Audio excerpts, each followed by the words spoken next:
Hello, everybody, and welcome to another installment of my weekly series where I am I'm by far not opening. I've had these cards for a long time. Where I am going through each hero pack in Marvel Champions backwards, just to kind of mix it up a little bit and be a little different. This week we'll be talking about X23. I think that's pretty obvious, both by the thumbnail and by what you presently see in front of you.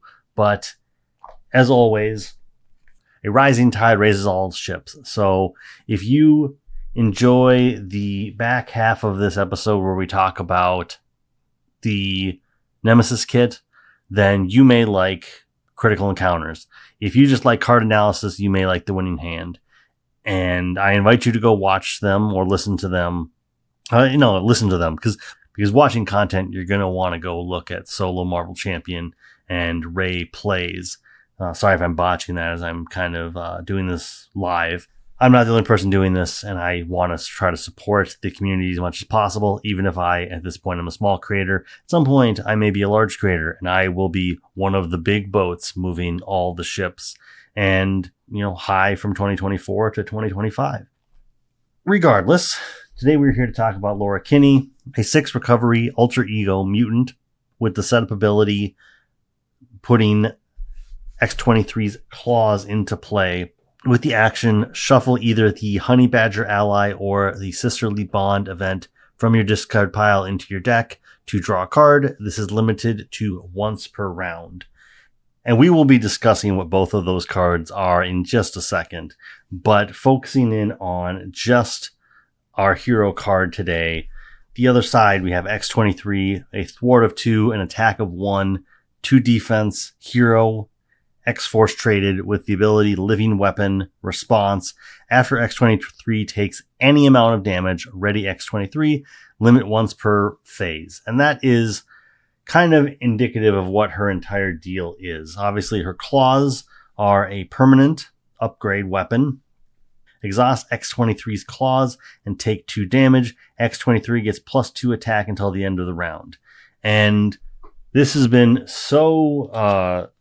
this is such a strong ability that I have gone as far as to grab one of my Infinitokens, not sponsored, although could be sponsored, and just do this on a regular basis, just so that I remember for the entire round until the enemy phase is complete, the villain phase is complete, that this is what the current status is. Because being able to, maybe swing for 2, then deal 2 damage, and suddenly have a 3 attack is pretty good. And for the most part, in the games that I've played recently, to just kind of remind myself of what X23's deal is and sort of be able to talk about the cards in a good fashion without kind of speaking completely out of turn, I was really impressed by just how powerful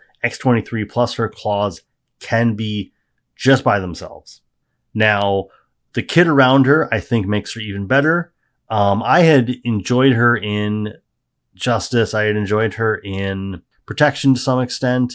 And I've pretty much enjoyed her in every single aspect. But I would say Aggression and Justice were the ones that I think I had used her the most in. And then 6 months went by, 8 months went by, and I just didn't use her. And in getting back into just the test games I did in preparation for this, she reminded me of, what was that? It was a Street Fighter tournament where one of the players basically needed to perfect parry, because if they took one hit from the attack, Ken was just going to die. That's how X23 has felt. It's like moving. Oh gosh, I guess the other example would be, and I apologize for being completely out of turn here, and this has nothing to do with Marvel Champions, but it's almost like watching a speed run of Celeste, where you're just moving along, you're doing things that don't make any sense, and a common player just wouldn't comprehend how you did that, and you're just like, yeah, this is just effortless.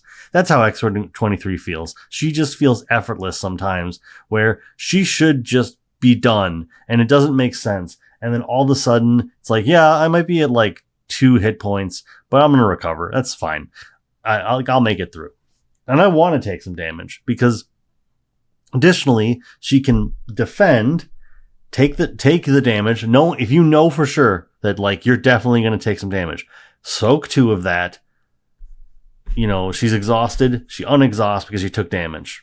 And basically, it's like she has 2 times the number of activations that the villain gets against you in extra health. But let's talk about the kit around her because it's really important. We will talk. Well, that's not even the one. Sorry. I have confused these, but so these are the 2 that her alter ego ability talks about. These are the Sisterly Bond and Honey Badger cards. So Honey Badger right off the bat is a 2 cost, 1 thwart, 1 attack, 2 health X-Men ally with the hero response after Honey Badger takes any amount of damage, ready X23. So once again, you can be boosting X23's power. That's why she can be really good in aggression. And suddenly you get to attack for 9 or 12 or maybe 15 in a turn. And I guess this is also where I can say that she's a Honey Badger is a good reason why you might want to play leadership, because she's also a very good sidekick ally. Although, to be fair, as I've already discussed, this was the deck that I had been trying her out in just to remind myself. Game Time is great because it recovers 1. The mission training, just giving her that extra hit points, and the thwart is great. Like, and this was just a deck that I got off of Marvel CDB. Either way, you give her any extra amount of health, and suddenly the combos with X23 just go further and further. And she's not the perfect ally, but she is pretty damn good. Additionally, we have the Sisterly Bond event. Cost 0 is a condition. Hero interrupt when Honey Badger thwarts or attacks. Add X23's matching power to Honey Badger's power for this use. So you're pumping up her stats. You're using X23's claws to improve her attack, and suddenly Honey Badger's attacking for more. And then she takes that consequential damage, and suddenly X23 is that extra attack that she already had. She gets to use it all over again. These 2 cards are great. Like, they are the beginning of a kit that is great. Looking at other cards that we have single copies of, we'll move on to Sisterhood, the card that I think I've mistakenly shuffled into the deck off of Laura's ability a couple times just because it's close enough that I sort of get confused. But it is a 2-cost support condition. I think the support part probably should have been the indication of why it's not going to be in your discard pile too often. But regardless, it has an action, exhaust Sisterhood, and discard an X23 card from your hand. Search your deck and discard pile for Honey Badger and add her to your hand. Great. Really helps when you lose Honey Badger. Oh, I guess I should also get into this because I think there's going to be some people that might not necessarily know. Honey Badger is essentially another clone of X23. She came along a little bit later, and I kind of haphazardly ended up reading a storyline that she was in that actually made me think that if there was a Honey Badger pack, the Stepford Cuckoos may be her nemesis, because they go out of their way to abduct Honey Badger and then put their dying sister's mind into her body. It was a trip. I didn't realize what I was getting myself into. It was really spooky, and even though I read it and I can recite it to you, I don't remember how they fixed that problem, but it happened. But that was a recent run. She is a very new character. X23, already a new character. She came into existence through X-Men Evolution, and then Craig and Kyle brought her over to the new X-Men run they had right around the end of the early 2000s, and X23 has just taken off. But either way, yes, Honey Badger is just another clone of a clone of Wolverine.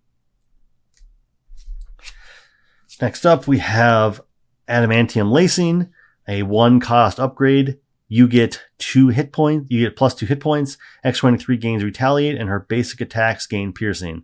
So gaining Retaliate is maybe, well, the extra health is important, but actually, that's probably very, very important because you're already kind of slicing and dicing your own health as it goes. But the Retaliate is the thing that I think gets the most attention from when I'm using X23, because just being able to break toughs while defending is great. Just being able to, maybe you take some damage from a minion, but the minion might just go away and they're no longer a problem. It allows X23 to be a little bit more passive. She gets that extra boost in health, and then she just gets to be passive about smaller attacks for minions that were going to just go away once they got hit by the Retaliate. You do still take the damage, and that's important to remember. You are not indestructible, regardless of what the card may say. You're nearly indestructible, as the card does say, right down here. But great card. Don't play it enough because there's only one copy. Pain Tolerance. After you play an X23 card, including this one, heal 1 damage. It is a 2-cost upgrade superpower response. I love this card. This is the card that, besides Honey Badger, is the one that I'm looking for the most, and basically allows you to brush off all that damage that you're doing to yourself and keep yourself afloat.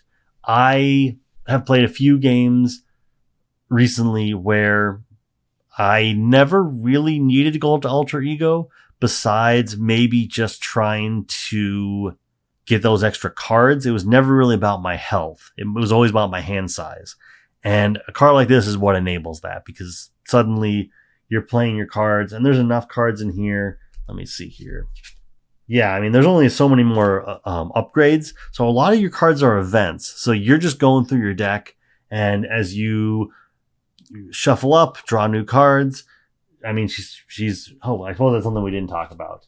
So she has 6 hand size, 10 hit points, and then on the other side has 5 hand size, 10 hit points.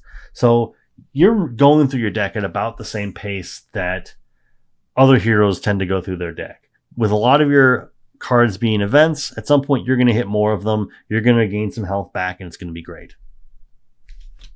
Last card that we have a single copy of would be Grim Resolve, a 1-cost upgrade condition Grim Resolve with a response of exhaust this card and take 1 damage, generate a wild resource. So this is just another way to substitute maybe the 2 damage and the extra attack to just get an extra activation, not to mention it's a wild resource, so it helps you just play your cards, and that's what's important. I think nowadays so many heroes get their own hero resource pack, or hero resource in their pack, and I feel like that is one of the difference makers between the new era of heroes and some of the old era of heroes. Like, obviously, a hero like Thor, I know intimately enough to say the things I wish he had, and he has 2 gods of thunder, so it's not like he doesn't need a resource outlet or a resource producer. But I will say that when I play with other heroes from back in the day that maybe don't have 2 or don't have any resource upgrade, resource generators, it can be, I can really feel it. And so this is a good card that plays into what she does and also just helps to do what heroes need to do. All right, moving into things that we have multiples of. We will go with Regenerative Longevity. A 1-cost event, superpower. Action, heal a total of 4 damage from your identity and Honey Badger. Especially because Honey Badger only has 2 health. This is a card that is really important. It could deal basically 3 health from X23 and 1 health from Honey Badger. If you have Honey Badger equipped at all, it can basically heal 2 damage from Honey Badger and 2 damage from X23. All things that I think are probably very obvious even to a casual person. But what I will say is that while I wish that X23 regenerated like Wolverine does, even though there's only 2 of these, I feel like these help to keep that general sense of Wolverine and keep her feeling like Wolverine, regenerating. Obviously, the pain tolerance does the same thing, but these can just take a situation where you are maybe not in a great position and you still have to defend, but you might be going up against Ronan and suddenly it's like, well, I have 5 health and it's possible that he could swing at me for 7. This can be a difference maker where it turns it around and goes, okay, now I've got some breathing room. And not only that, but I heal a total of 5 damage because I've got pain tolerance. So suddenly I go from being at 5 to being all the way healed back up to 10. And 7 damage, even when you're blocking 2 of that, like, is scary, but it's not so scary that you're going to lose the game. Now, anytime you go up against a villain that happens to have extra activations in their encounter deck, it's still going to be scary, but this can take a lot of the pressure off and really kind of make for, that Street Fighter moment. Next up, we have Animal Instincts, a 0-cost event, skill, Hero Interrupt. When X23 makes a basic thwart, she gets plus X thwart for this thwart, where X is equal to her attack. So when you can bolster her attack, this just means that you can also bolster her ability to thwart. Not a card that I use a lot of. Sometimes I use it just simply to thwart for an extra 1. Also heal 1 off of pain tolerance. I think for the most part, you are going to be able to see a lot of really good thwart ability here because you'll probably thwart on a base of 5. But, it's not my favorite card, but it certainly is a card that, is in flavor with her needing to have a thwart card. This is her thwart card, and it's okay.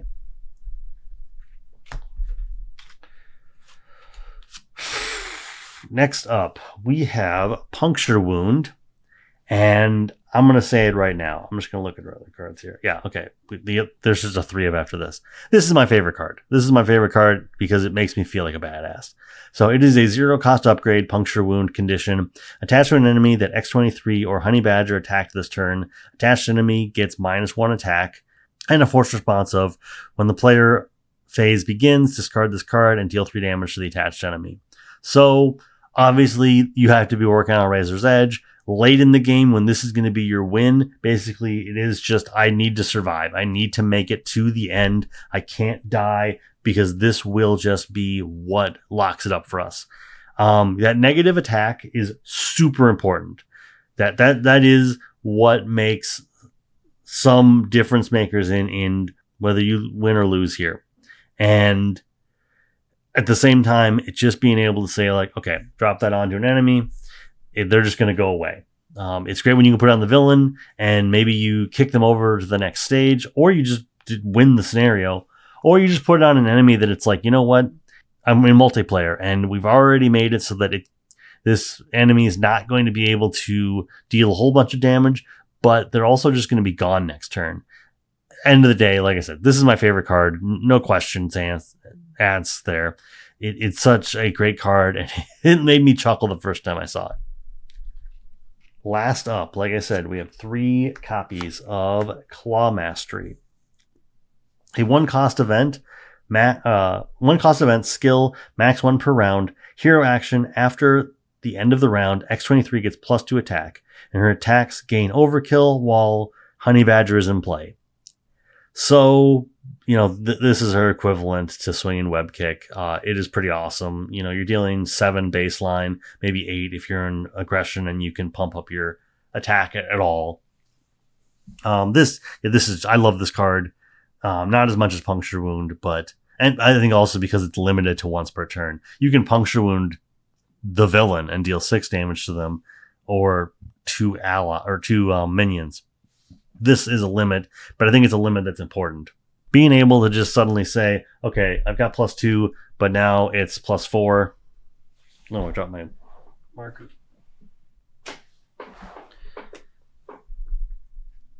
Is just great. Being able to just say, okay, until the end of the round, my attack is +4 is just so helpful.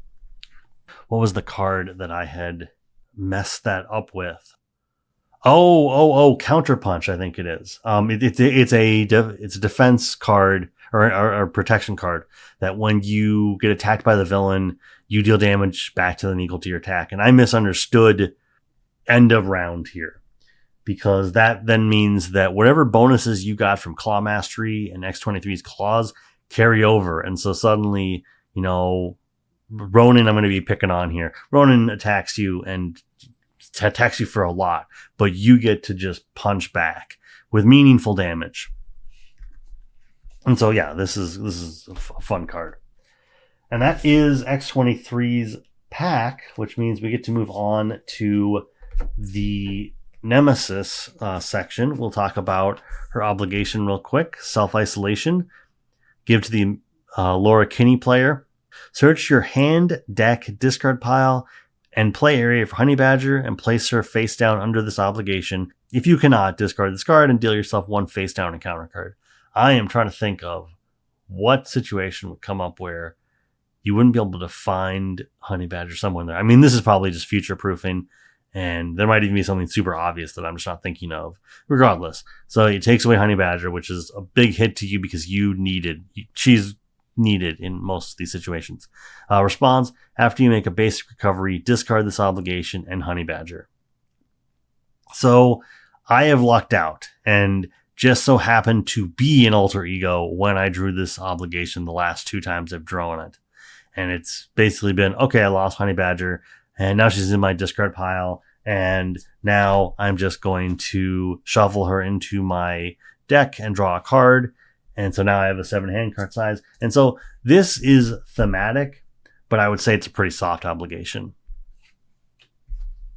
And we move on to Lady Deathstrike, who I'm not inclined to disagree with her as a Nemesis minion, but I think that we're talking about Messiah Complex era. I don't know that they've interacted too many times outside of that. Although there's a lot of comics. X23 is a popular character, so it's entirely possible that she has shown up in other things, especially during Laura's time as Wolverine. There's a lot of those comics that I just never got around to.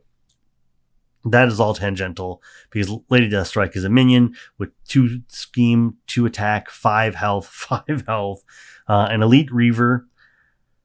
When defeated, the player who defeated this minion discards the top card of their encounter the encounter deck and takes 1 indirect damage for each boost icon on that card. So, I'm trying to think. There's another Lady Deathstrike encounter set, and I think that kind of feels like what that encounter set does too. I could be misremembering, and maybe I've just got this one on my mind. But the remainder of the set, which actually now that I look at it, I realize that she does not reference any other part of her encounter set, and so many Nemesis ones do, which is a little different. But we've got the side scheme in the name of vengeance, a side scheme with 6 threat on it, and each enemy gets retaliate 1. So this is one that, depending on when it comes into play, and this will come into play with Shadows of the Past, and I also believe Pursued by the Past.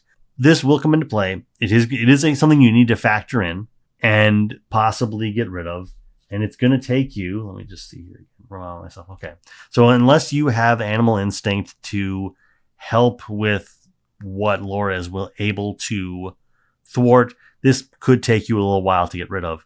And the fact that every enemy, including the villain, gets retaliate 1 is something you had to factor in. It's possible that you have the ability to defeat the villain in only a few activations, but if it's too many and you got to take damage to ready back up, or Honey Badger needs to take a bunch of damage to ready back up, that is something to keep track of. And so it looks benign, but it's actually pretty difficult side scheme to manage. Next up, we've got a copy of Cyber Mods, a attachment tech attached to Lady Deathstrike. If you cannot discard cards on the top of the encounter deck until a minion is discarded, put that minion into play, engage with you, and attach this card to it. So this is going to affect you. When attached minion would be discarded, shuffle it into the encounter deck instead. I love that. I'm always looking for a challenge. I do think the Nemesis sets come with some pretty interesting cards, and this is certainly one of them. If Lady Deathstrike's gone, you're going to get another minion. It'd be really interesting if they were other Reavers, and those Reavers are just going to come back. And that's cool. It's got to be really annoying in situations where that's the last thing you needed, but it's going to happen. But you know what? Actually, This is annoying. It can be annoying. But you know what? This doesn't change their ability to scheme. It doesn't change their ability to attack. You're never going to get the retaliate, defense, word soup that comes from the Red Skull one, like the sleeper or whatever. Like, that's never going to be in the encounter deck because that also has like tough. So this goes on to a tough minion. Sure, it's annoying because you might see them. You're now going to see it an extra time, or whatever boost icons are on that minion might still come into play. But overall, interesting card design, not necessarily the most worrisome card in the game.